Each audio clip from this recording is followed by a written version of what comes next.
कि भाई आप ही लोग के मुद्दे पर, हाँ। आप ही लोग के मुद्दे पर मैं उनसे अलग हुआ हूँ कि जनता का जब विकास नहीं होगा, आपको माननीय बनाया गया, विधायक बनाया गया, तो आपके जब आपके द्वारा काम नहीं किया जाएगा तो मैं जनता के साथ हूँ, आपके साथ नहीं हूँ। माननीय विधायक के द्वारा अपने विधानसभा में सवाल नहीं किया गया हो कि मेरे ब्लॉक की स्थिति है, मेरा हॉस्पिटल की स्थिति है, मेरे क्षेत्र की स्थिति है, पानी नहीं है, बिजली नहीं है, सड़क नहीं है, शिक्षा का स्थिति ठीक नहीं है, स्वास्थ्य की स्थिति ठीक नहीं है, तो विधायक किस काम का?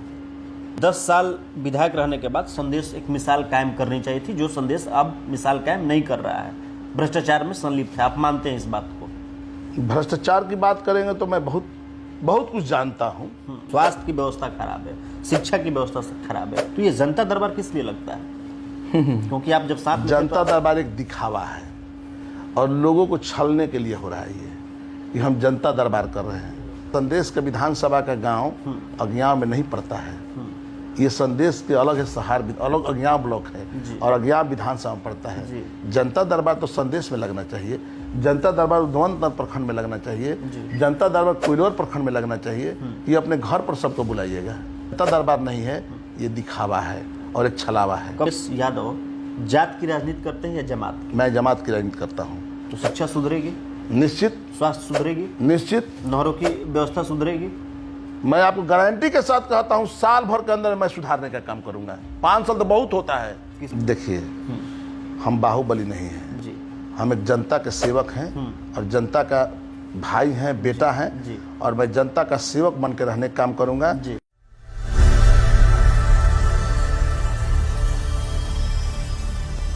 राजनीति के सिकंदर में कोई यूं ही तकदीर का मुकद्दर नहीं बन जाता है और उन यादव से अलग होकर कोई यूं ही नहीं मुकेश यादव बन जाता है।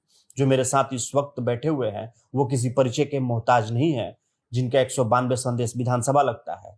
2025 से पीछे की अगर हम बात करें, जितने भी विधानसभा चुनाव हुए हैं, क्योंकि आप सभी को मालूम है कि संदेश विधानसभा 1957 में इसका गठन हुआ था, पहली बार यहाँ पर चुनाव लड़ी गई थी विधानसभा की। जब से विधानसभा के चुनाव हुए हैं तब से इनका नाम जोरों पर चलता है। और इनके साथ जो बगल में मेरे साथ बैठे हुए हैं वो इस पंचायत के मुखिया भूपेंद्र यादव जी हैं। दोनों भाई हैं और जिस तरीके से चुनावी उठापटक जो होते हैं काफी करीब से इन्होंने देखा है, क्योंकि 2020 के चुनाव में अगर किसी का चेहरा फ्रंट पर आकर बैटिंग कर रहा था तो उस समय मुकेश यादव सबसे सामने बैटिंग करते हुए नजर आ रहे थे। सबसे पहले आपका स्वागत है हमारे साथ, क्योंकि हम ये जानना चाहते हैं कि जो इस वक्त समय चल रहा है, ईद का त्योहार चल रहा है, छठ आने वाली है, ऊपर से रामनवमी भी है, वैसे में सबसे पहले हम आपसे ये जानना चाहते हैं कि यहाँ की जनता को क्या संदेश देना चाहते हैं? देखिए, पहले मैं जनता को यही संदेश देना चाहता हूँ कि ईद की सबसे पहले मैं मुबारकबाद देता हूँ भोजपुर वासियों को और खासकर संदेश विधानसभा के आम आवाम को, और आगे चैती छठ और रामनवमी की हार्दिक शुभकामना देता हूँ। सभी लोगों को मैं अपने तरफ से शुभकामना देता हूँ। चलिए, बहुत बहुत धन्यवाद शुभकामनाएं देने के लिए। अब हम आगे बढ़ते हैं कि सबसे कठिन सवाल आपके जीवन का, कि ऐसी क्या विषम परिस्थितियां बनी इस संदेश विधानसभा में, जहां पर 2020 के चुनाव में फ्रंट पर जो शख्स बैटिंग करते थे, आज उन्हें खुद 2025 के विधानसभा चुनाव में इस चुनावी दंगल में उतरना पड़ रहा है?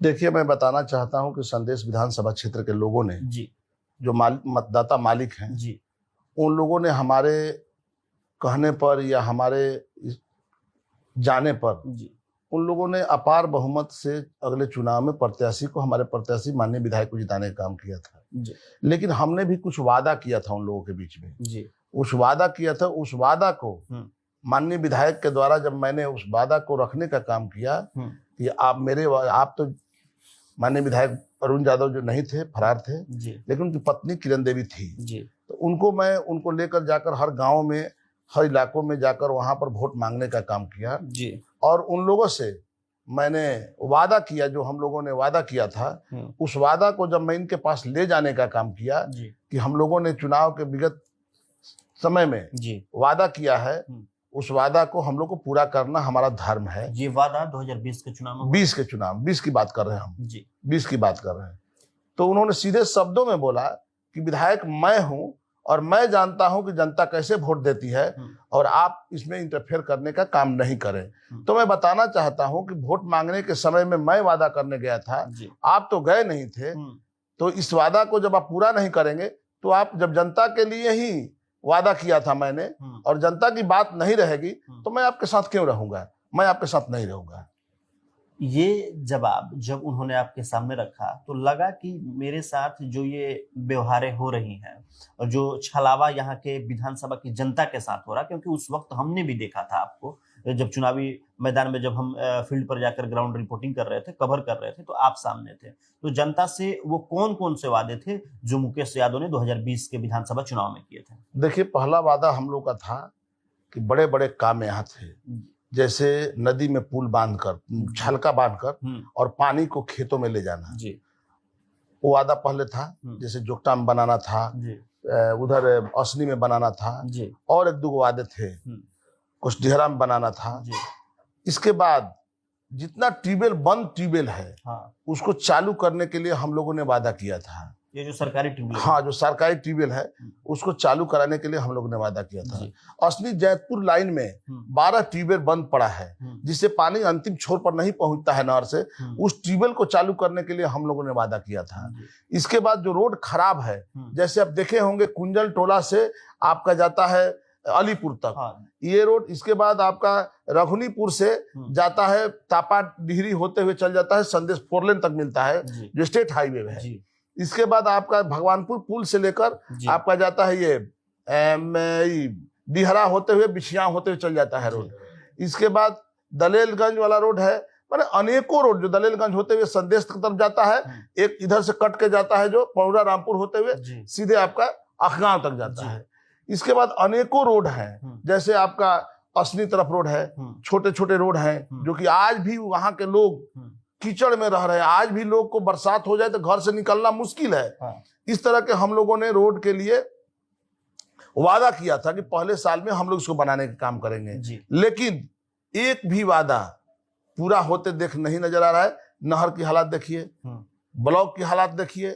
ब्लॉक की हालात है कि हमारे जितने भी परिमार्जन के लोग, गार्जियन, अभिभावक, नौजवान साथी आवासीय जाति के लग जाते हैं, दौड़े दौड़े चल रहे हैं, मारे चल रहे हैं, कोई पूछने वाला नहीं है। उस मुद्दे पर भी आएंगे जो भ्रष्टाचार व्याप्त है अंचल में। लेकिन 2 वादे मुख्यतः जो किसान आधारित क्षेत्र है संदेश विधानसभा, जिस पर देखिए संदेश किसान कृषि प्रधान इलाका है हमारा, और वहां पर पानी की सुविधा नहीं रहने के चलते वहां की स्थिति बिल्कुल खराब है। किसान की हालत खराब है, वहां फसल नहीं हो रहा है, और ट्यूबवेल की स्थिति ठीक नहीं। जहां पानी की व्यवस्था ट्यूबवेल बन जाता है वो भी नहीं है। पीने की पानी के लिए चापाकल सूख जाता है वहां इलाके में। उस इलाके में आप जानते होंगे चापाकल सूख जाता है, वहां पर चापाकल नहीं लगाया जा रहा है। तपिश के दिनों में, तपिश के दिनों, वही गर्मी का दिन आ गया, देखिए चापाकल सब सूख जाएंगे, त्राहिमाम हो जाएगा। अब आप जाते हैं, लोगों से मिलते हैं, तो लोग क्या बोलते हैं कि मान लीजिए जो आपसे उन्होंने अपनी समस्याओं को बताया था, तो उन्होंने कभी ये नहीं पूछा कि अब मेरी समस्याएं आप विधायक जी तक क्यों नहीं पहुंचा? निश्चित पूछते हैं हमसे सवाल लोग करते, हम जाते हैं तो मैंने जवाब भी दिया है। हम सब लोग को जवाब शालीनता के साथ मैंने बताने का काम करता हूँ कि भाई आप ही लोग के मुद्दे पर मैं उनसे अलग हुआ हूँ कि जनता का जब विकास नहीं होगा, आपको माननीय बनाया गया, विधायक बनाया गया, तो जब आपके द्वारा काम नहीं किया जाएगा तो मैं जनता के साथ हूँ, आपके साथ नहीं हूँ। यानी कि जनता के प्रेम ने भाई के प्रेम को, निश्चित मैं जनता से प्रेम करता हूं, और जनता के प्रेम चलते आपसे हम प्रेम नहीं रख रहा हूं। हमने जनता से वादा किया है और जनता के साथ मैं खड़ा हूं। चलिए, बहुत अच्छी बात। 2,50,000 लगभग यहाँ पर वोटर है, और 1,30,000 लगभग पुरुष और 1,10,000 लगभग महिलाएं हैं। यादव बहुल क्षेत्र है यहाँ पर। तो लगता है कि यहाँ के लोग शिक्षा और स्वास्थ्य से अछूते हैं। ये सवाल आपका बहुत अच्छा है जी। इसलिए अच्छा है, शिक्षा, स्वास्थ्य, सड़क, बिजली जी, पानी जी, ये मुख्य मुद्दे हैं जी, जिस पर ये देश चलता है जी, मेरा संदेश चलता है जी, सारा लोग चलते हैं जी। आपका मुद्दा है स्वास्थ्य।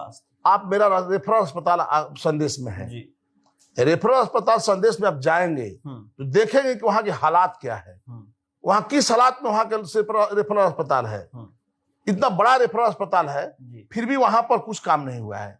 वहां देखिए चूता है, पानी चूता है, लेकिन विधायक को तो जाना कोई आज तक मैं दावे के साथ कहता हूं मैं दावे के साथ कहता हूं, वहां ग्रामीणों से पूछ लीजिए या वहां कोई किसी से पूछिए कि रेफरल अस्पताल का कभी भी उन्होंने क्या औचक निरीक्षण किया, कभी उन्होंने देखने का काम किया कि हमारे संदेश की जनता किस हालात में रहती है। ये बड़ा सवाल जनता के बीच में निश्चित छोड़े जा रहे हैं। जनता के सवाल हम छोड़े जा रहे हैं, जनता के बाद हम कह रहे हैं कि उन्होंने किसी उनसे जवाब लीजिए, पूछिए कि आपने रेफरल अस्पताल कभी औचक निरीक्षण किया। आपने 10 साल रहा, 5 साल आप रहे, 5 साल आपकी पत्नी भी रही, लेकिन 10 साल के कार्यकाल में रेफरल अस्पताल को आपने देखने कर गया? कितने रूम है उसमें ये बता दे हमको, किधर उनका ओटी है ये बता दे हमको, किधर डॉक्टर लोग बैठते हैं ये बता दे हमको। आपका वीडियो देखने के बाद वो चले जाएंगे निरीक्षण करने को। देखिए यही तो है कि जब मैं बोलूंगा तो जाएंगे, इसलिए जवाब देना है। तो इसे हो सकता है कि आप उनसे जवाब लेने जाएंगे तो जवाब देने के लिए वो जाएंगे, हो सकता है, इससे हमें कोई परहेज नहीं है। तो मानते हैं कि मुकेश यादव उनका एक आईना बनकर समाज का जो भी चीजें हैं वो दिखाने का काम करते थे उनको। देखिए, हम जब तक साथ रहे जी, हम रहे, उनको सही रास्ते पर चलाने के लिए मैंने प्रयास किया जी, लेकिन वो सही रास्ते पर चलने के लिए तैयार नहीं हुए तो मैं जनता के साथ चला गया। जनता हमारे सही रास्ता पर चलती है, हम जनता के साथ हैं। 2-2.5 लाख समथिंग वोटरों में 25,000 युवा बेरोजगार हैं लगभग, जहां तक मुझे आंकड़े मालूम है इस 192 विधानसभा क्षेत्र में। इसका जिम्मेवार आखिर कौन है? देखिए, उसका जिम्मेवार तो माननीय विधायक ही होंगे, हम किसको मानेंगे? बेरोजगारी की समस्या है जी। आपने एक बार भी हमारे माननीय के द्वारा विधानसभा में 5 साल में कोई सवाल किया गया, कोई खड़ा होकर सदन में बोला गया कि हमारे क्षेत्र की समस्याएं ये हैं, चाहे हमारे युवा बेरोजगार हो, चाहे हमारा ट्यूबवेल बनाना हो, या नहर में पानी नहीं आ रहा है, या बांध बनाना हो, या हमारे प्रखंड कार्यालय, आपको मैं महत्वपूर्ण बातें बताने का काम कर रहा हूं कि आप संदेश में जाएंगे, आप उसका फोटो खींच के डालिए। संदेश ब्लॉक आज भी दूसरे विभाग, कृषि विभाग में चलता है, निश्चित रूप से उस पर घास जम गया है। हमने 3 दिन पहले 4 दिन पहले गया था देखने के लिए, और पहले भी जाता था, लेकिन देखा कि उस पर घास जमा हुआ है, बड़े बड़े घास जमे हुए हैं। लेकिन जिस नाम से संदेश है जी, ये दुख की बात है कि जिस नाम से संदेश है, उस संदेश विधानसभा का संदेश का ब्लॉक पर घास जमा हो, और एक भी माननीय विधायक के द्वारा अपने विधानसभा में सवाल नहीं किया गया हो कि मेरे ब्लॉक की स्थिति ये है, मेरे हॉस्पिटल की स्थिति है, मेरे क्षेत्र की स्थिति ये है, पानी नहीं है, बिजली नहीं है, सड़क नहीं है, शिक्षा का स्थिति ठीक नहीं है, स्वास्थ्य की स्थिति ठीक नहीं है, तो विधायक किस काम का? जब आप सदन में बात नहीं रख सकते, विधायक इसीलिए बनाते हैं लोग, इस सदन में हमारी आवाज गूंजे, हमारी विधानसभा की आवाज गूंजे। और संदेश तो संदेश देता है, जिसका नाम ही है संदेश, वो संदेश नहीं देगा, वैसे विधायक एक दिन भी रहना उचित नहीं है। यानी कि 10 साल विधायक रहने के बाद संदेश एक मिसाल कायम करनी चाहिए थी, जो संदेश अब मिसाल कायम नहीं कर रहा है, भ्रष्टाचार में संलिप्त है। आप मानते हैं इस बात को? भ्रष्टाचार की बात करेंगे तो मैं बहुत कुछ जानता हूं। आप देख लीजिए, जितनी सड़कें बन रही है हमारी, 6 महीने में टूट जा रही है। क्या ये विधायक की दायित्व तो नहीं है कि उस सड़क की निरीक्षण करें? सड़क किस स्थिति में बन रहा है, कितना डला रहा है सामान उसमें, क्या हो रहा है, ये दायित्व बनता है। आप पहले ऐसे नेता मिले, और खास करके महागठबंधन के आरजेडी की पार्टी से, जो ये बोल रहे हैं, लेकिन लोग तो है नीतीश कुमार को ब्लेम कर देते हैं। यानी कि आप मानते हैं कि जो क्षेत्रीय विधायक है उनकी जिम्मेवारी, उनका दायित्व बनता है। माननीय नीतीश कुमार जी हो या माननीय हमारे नेता तेजस्वी जी हो जी, ये ऊपर लेवल के लोग हैं जी। हमारे ग्राउंड लेवल पर जो काम हो रहा है जी, जो ग्राउंड लेवल पर काम हो रहा है, चाहे हमारी सरकार हो या किसी की सरकार हो, लेकिन मेरा दायित्व बनता है स्थानीय विधायक को वहां पर देखना, जांच करना, उसको परखना, यदि काम सही नहीं है तो उस पर कार्रवाई कराने के लिए पदाधिकारियों को निर्देशित करना या सूचित करना कि ये काम अमुक जगह पर अच्छा नहीं हो रहा है, इसको आप देखें, इसको चेक कीजिए, इसको जांच कराइए। लेकिन एक भी सवाल, एक भी कंप्लेन हमारे विधानसभा से कहीं गया हो, RWD ऑफिस हो या अन्य विभाग हो, देख लीजिएगा। तो अब हम आते हैं, जिसको आप करीब से देखते हैं, जिसको यहाँ की जनता करीब से देखती है कि स्वास्थ्य की व्यवस्था खराब है, शिक्षा की व्यवस्था खराब है, तो ये जनता दरबार किस लिए लगता है? क्योंकि आप जब साथ, जनता दरबार एक दिखावा है और लोगों को छलने के लिए हो रहा है ये हम जनता दरबार कर रहे हैं। जनता दरबार संदेश के विधानसभा का गांव अज्ञाव में नहीं पड़ता है, ये संदेश के अलग है, सहार अलग अज्ञाव ब्लॉक है और अज्ञाव विधानसभा में पड़ता है। जनता दरबार तो संदेश में लगना चाहिए। जनता दरबार उद्वंत प्रखंड में लगना चाहिए, जनता दरबार कोइलवर प्रखंड में लगना चाहिए। ये अपने घर पर सबको बुलाइएगा। ये जनता दरबार नहीं है, ये दिखावा है और एक छलावा है। कभी आपने ये सजेशन क्यों नहीं दिया जब साथ में थे तो कि जो जनता दरबार में जो पैसा लगा रहे हैं वो स्वास्थ्य व्यवस्था में, स्वास्थ्य को ठीक करने मैंने में पैसा कई लगाइए, बार इस पर सवाल किया है, कई बार प्रश्न रखने का काम किया है। प्रखंड में चलकर वहां पर मीटिंग कराइए, वहां पर जाइए, वहां पर भ्रष्टाचार जो व्याप्त है उसको देखिए, लेकिन कोई सुनने वाला कहाँ था। इसलिए मैं अलग हो गया। मुकेश यादव जात की राजनीति करते हैं या जमात? मैं जमात की राजनीति करता हूँ। आप जान जाइए, मैं 4 बार का, यहाँ मेरी पत्नी जिला परिषद सदस्य है, यहाँ पर अध्यक्ष भी रही है, उपाध्यक्ष भी रही है डिस्ट्रिक्ट बोर्ड की, और मेरा भाई, छोटा भाई हमारे मुखिया भी हैं इसी पंचायत से 2 बार, और बहुत बहुमत से, मैंने अपार बहुमत से जीते हैं। मैं भी इस ब्लॉक का 2001 में प्रमुख था, फिर उसके बाद 2016 से प्रमुख हूँ। लेकिन मैं यदि जात की राजनीति करता तो मैं इतनी संख्या में 3 परिवार हमारे जो जीते हैं, या हम बहुमत से ज्यादा से जीतते हैं, हम यहाँ के निर्विरोध प्रमुख हैं, अज्ञाव ब्लॉक का निर्विरोध प्रमुख है। भोजपुर जिला में शायद कोई होगा कि निर्विरोध प्रमुख होगा कभी। मैं, हो सकता है, मुझे जानकारी जहां तक है कि मैं पहली बार निर्विरोध प्रमुख बना हूं, ये भोजपुर जिला का अज्ञाव प्रखंड से। मुझे सारे लोगों ने वोट दिया है, हर समुदाय के लोग जीत कर आते हैं, और जिला परिषद में भी, या हमारे मुखिया में भी, या हमारे पंचायत समिति में भी, हम लोग हर जाति को वोट हमको देते हैं। लोग, हर जाति का स्नेह प्रेम रहता है, और हर जाति को हम मानते हैं और जाते हैं उनके घर पर। तो ये मानते हैं कि यहाँ पर एमओआई वाली जो समीकरण है संदेश विधानसभा में, इससे हटकर राजनीति हो रही है यहाँ पे? देखिए, एमओआई समीकरण, हम आपको बोल दिए कि हम जमात की राजनीति करते हैं, तो जमात की राजनीति में एमओआई कहाँ आता है?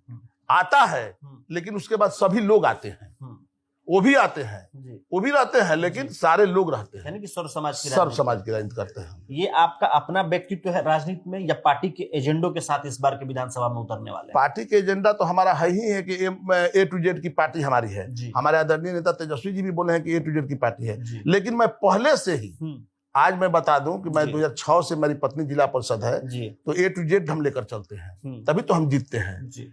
एक से प्रमुख है, तभी A to Z लेकर चलते हैं। तो हम शुरू से ही, हमारा राजनीति है सभी लोग को साथ लेकर चलना, सबका साथ, सबका विकास। आपने पंचायती चुनाव को नजदीक से देखा, आपने विधानसभा चुनाव को नजदीक से देखा, दोनों में कठिन चुनाव कौन सा लगता है आपको? देखिए, आप जोड़िएगा तो पंचायती चुनाव से कठिन कोई चुनाव ही नहीं है जी। इसलिए कि आप अपने छवि पर वोट लेना है, आपका अपना छवि होगा, आप आपका अपना व्यक्तित्व होगा, तभी आपको लोग वोट देंगे। अन्यथा एक बार के बाद, एक बार तो कोई झूठा वादा करके निकल जाता है, चुनाव जीत जाता है, लेकिन आप सोच लीजिए कि एक क्षेत्र से 4-4 बार जिला परिषद बनना, प्रमुख बनना, मुखिया बनना, ये कोई साधारण बात नहीं है। और छल कर लीजिएगा तो एक बार ले सकते हैं, दोबारा नहीं मिलेगा, जबकि मैं 4-4 बना हूँ। ये तो बहुत मतलब कि आपकी काबिलियत है, और यहाँ के लोगों के बीच में जो जगह आपने बनाई है वो है। लेकिन परिवारवाद की जो राजनीति चल रही है, खास करके हमने परिवारवाद की राजनीति को इस 192 विधानसभा जो संदेश का लगता है, इसमें भी पनपते हमने देखा है। तो लगता है कि परिवारवाद की राजनीति होनी चाहिए या नहीं होनी चाहिए? ये परिवारवाद मत कहिए, पेंशनवाद कहिए। ये परिवारवाद नहीं है, ये पेंशनवाद के संज्ञा हम देते हैं। चौकीदार लोग देखते हैं, चौकीदार गांव में होते हैं, देखा। बाप बूढ़ा हो गए, बाबूजी बाबा, तो पिता को दे दिए, और पिता बूढ़ा हो गए तो बेटा को दे दिए। इसलिए यही सिस्टम चल रहा है कि ये पेंशनवाद है। परिवारवाद के साथ इसको पेंशनवाद जोड़कर चलिए। तो ये पेंशनवाद की संज्ञा आप दे रहे हैं इसको, लेकिन यहाँ के जो लोग जो भरोसा करते थे, तो उनको इस तरीके से मान लीजिए बीच सड़क पर छोड़ देना, ये कहाँ तक सही है? देखिए, वहाँ यहाँ पेंशन की नीति लागू है ना, क्षेत्र की जनता से थोड़े मतलब है। अब जाइए क्षेत्र की जनता के बीच, लोग करा रहे हैं। अपने से कहने से, घर पर कहने से कि विकास हम कर रहे हैं, उसे नहीं होगा। जनता के बीच जाइए, जनता से पूछिए कि जनता क्या हाल है जनता की, तो ये बताइए कि यदि सही रहते, जैसी मेरी पत्नी, आपको मैं बताना चाहता हूँ उदाहरण के तौर पर, जिला परिषद की जब यहाँ पर महिला सीट था तो वही लड़ी थी, और जनरल भी सीट हुआ तो वही लड़ी है। क्यों हम चेंज करेंगे कैंडिडेट? यानी कि फिर से विधानसभा चुनाव में उनको उतारना चाहते हैं? हम नहीं उतारना चाहते हैं, जनता चाहती है। जनता भी नहीं चाहती। जनता तो माइनस करके चल रही है लोगों को। अब जनता कहाँ पूछ रही है, जनता कहाँ खोज रही है लोगों को? कभी नहीं जनता खोज रही है। जनता के लोग छोड़ दिए थे, जनता छोड़ दी है। जनता को ये लोग छोड़े थे, जनता पहले छोड़ दी है। जनता देखिए जनता जो है वोटर है, मतदाता मालिक है। जी वो ऐसा नहीं है कि लोग मतदाता मालिक को आप बुर्बक समझ के वोट ले लीजिएगा, बुर्बक बना के वोट ले लीजिएगा, ऐसा अब चलने वाला नहीं है। सभी लोग चालाक हैं, वोट लेने वाले से वोट देने वाले चालाक हैं। सब लोग देख रहे हैं कि मेरा नेता कैसा हो, मेरा नेता काम करता है कि नहीं करता है, क्षेत्र में मेरा आता है कि नहीं आता है, सुख दुख में आता है कि नहीं आता है। एक दिन भी जाने का लोग काम नहीं किए। आपने तो लगातार अपने ही मुखार बिंदु से जो आप बीती अपने बताई कि नहरों की व्यवस्था वैसे ही है, ट्यूबवेल की व्यवस्था वैसी है, शिक्षा की व्यवस्था वैसी है, स्वास्थ्य की व्यवस्था वैसे ही है। तो ये झूठे छलावा जिसकी संज्ञा आप जनता दरबार को दे रहे हैं, वैसे लोगों पर आज की तारीख में जनता कैसे भरोसा करे कि अगर फिर आप पुनः आते हैं इस विधानसभा इस कुर्सी पर अगर बैठते हैं तो जनता आप पर कैसे भरोसा करे? देखिए हम किसी के भरोसे थे, हम किसी के भरोसे थे जी, लेकिन जब मैं बनूंगा हाँ। तो मैं अपने आप पर विश्वास रखता हूं कि मैं छल नहीं कर सकता, मैं गलत काम नहीं कर सकता, और जनता से जो वादा करूंगा उसको सहर्ष पूरा करने का काम करूंगा, चाहे किसी भी कीमत पर जाकर पूरा करना पड़े, मैं पूरा करने का काम तो करूंगा। लगता है कि अभी जो आपकी बाउंड्री लाइन है, विकास की रूपरेखा आपकी, या जो हमारे साथ इस वक्त बैठे हुए मौजूद है जो आपके छोटे भाई हैं, हमने इनको भी देखा है, तो लगता है कि आप लोगों की जो बाउंड्री लाइन, जो सीमा है विकास की, वो कहीं ना कहीं आपको बाधित कर रही है, तो उस सीमा से बाहर जाना चाहते हैं आप? देखिए हम विकास में विश्वास करते हैं जी, हम यहाँ भी हैं तो विकास में विश्वास करते हैं जी, आप जाइए मेरे क्षेत्र में, घूम लीजिए।